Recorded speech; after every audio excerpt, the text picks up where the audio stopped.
નમસ્કાર દોસ્તો, અમારી ચેનલમાં તમારું હાર્દિક સ્વાગત છે. તમે જોઈ રહ્યા છો વીએમ લવ સ્ટોરી 3. આજની લવ સ્ટોરી છે એક અજાણી સફર, એક અનોખો પ્રેમ. તો જોઈએ આજની લવ સ્ટોરી આપણે. દિવ્યા માટે એ દિવસ બહુ ખાસ હતો. તે પહેલી વાર વિદેશ યાત્રા પર જઈ રહી હતી. એરપોર્ટ પર ઊભી રહીને તે પોતાની ફ્લાઇટની રાહ જોઈ રહી હતી.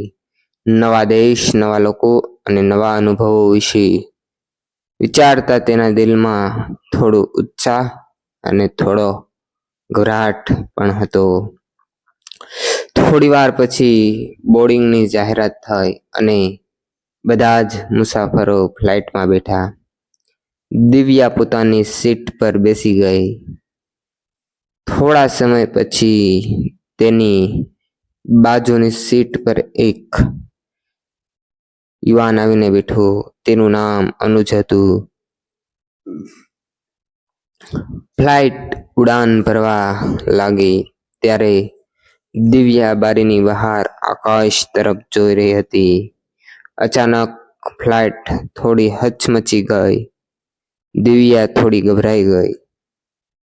એ જોઈને અનુજ થોડો જરાક હસીને બોલ્યો, ચિંતા કરશો નહીં, આ તો સામાન્ય ટર્બ્યુલન્સ છે. દિવ્યાએ થોડું સ્મિત કરીને કહ્યું, હું પહેલીવાર એટલું લાંબુ ફ્લાઇટ ટ્રાવેલ કરી રહી છું, એટલે થોડો ડર જેવું લાગી રહ્યું છે.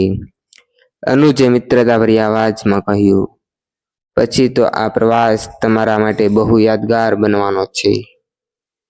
આ રીતે તેમની વચ્ચે વાતો શરૂ થઈ. ફ્લાઇટના લાંબા પ્રવાસ દરમિયાન બંને એકબીજા વિશે ઘણી વાતો કરી. દિવ્યા ભારતમાંથી જ ફરવા માટે જઈ રહી હતી, જ્યારે અનુજ કામના કારણે વિદેશ જઈ રહ્યો હતો. ધીમે ધીમે બંને વચ્ચે સારી મિત્રતા થઈ ગઈ. જ્યારે ફ્લાઇટ વિદેશના શહેરમાં ઉતરી ત્યારે બંનેને ફરી લાગ્યું કે હવે કદાચ તેઓ ફરી ક્યારેય નહીં મળે. પરંતુ કિસ્મતને કદાચ કંઈક બીજું જ મંજૂર હતું. બીજા દિવસે દિવ્યા શહેરમાં ફરવા માટે એક જાણીતા મ્યુઝિયમમાં ગઈ. તે શાંતિથી ચિત્રો જોઈ રહી હતી. અચાનક પાછળથી કોઈ ઓળખીતા અવાજે કહ્યું, અરે દિવ્યા, તમે અહીં? દિવ્યા પાછળ વળી અને જોઈને આશ્ચર્યમાં પડી ગઈ. સામે અનુજ ઊભો હતો. દિવ્યા હસીને બોલી, વાહ, દુનિયા કેટલી નાની છે. બંને હસવા લાગ્યા. પછી તેમણે નક્કી કર્યું કે તેઓ એ દિવસ સાથે શહેર ફરશે. દિવ્યા અને અનુજ સાથે મળીને શહેરના સુંદર સ્થળો જોવા ગયા. ક્યારેક તેઓ નદીના કિનારે ફરતા તો ક્યારેક નાના કેફેમાં બેસીને વાતો કરતા. સમય પસાર થતો ગયો અને બંનેને એકબીજા સાથે રહેવું ખૂબ ગમવા લાગ્યું. તેમની મિત્રતા ધીમે ધીમે ખાસ લાગણીઓમાં બદલાઈ રહી હતી.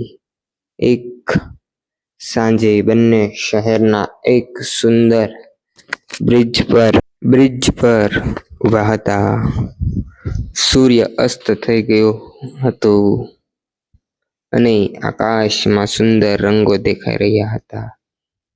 અનુજે ધીમેથી અવાજમાં કહ્યું, દિવ્યા, આ પ્રવાસ મારા માટે ખાસ બની ગયો છે. દિવ્યાએ પૂછ્યું, એ કેમ? અનુજ સ્મિત કરીને બોલ્યો, કારણ કે આ પ્રવાસમાં મને તમે મળ્યા.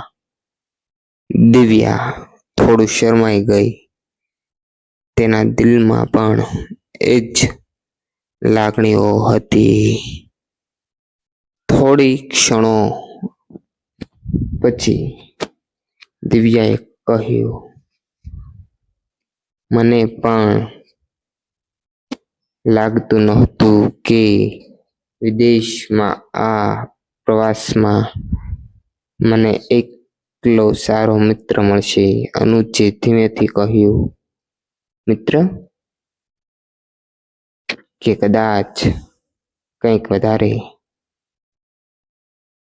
દિવ્યાના ચહેરા પર સ્મિત આવી ગયું. તે સમજી ગઈ કે અનુજ શું કહેવા માંગે છે. તે બોલી, કદાચ આ મુલાકાત માત્ર સંયોગ નહોતી. તે પળમાં બંને વચ્ચે એક સુંદર શાંતિ છવાઈ ગઈ. પ્રવાસના થોડા સમયો પછી બંનેને પાછા ભારત આવવાનું હતું. એરપોર્ટ પર ઊભા રહીને તેઓએ એકબીજાને જોયા. અનુજે કહ્યું, દિવ્યા, કદાચ આ પ્રવાસ પૂરો થઈ રહ્યો છે, પરંતુ હું ઈચ્છું છું કે આપણી કહાની અહીં પૂરી ન થાય. દિવ્યાએ સ્મિત કરીને જવાબ આપ્યો, મને પણ એવું જ લાગે છે. અને આ રીતે ધીમે ધીમે વિદેશમાં થયેલી એક સામાન્ય મુલાકાત એક સુંદર પ્રેમ કથામાં બદલાઈ ગઈ અને એક લવ સ્ટોરી બની ગઈ. દિવ્યા અને અનુજની લવ સ્ટોરી. જો મિત્રો તમને આવી લવ સ્ટોરી ગમતી હોય તો તમે અમારી ચેનલને લાઈક કરો, શેર કરો અને સબસ્ક્રાઈબ કરો. આભાર.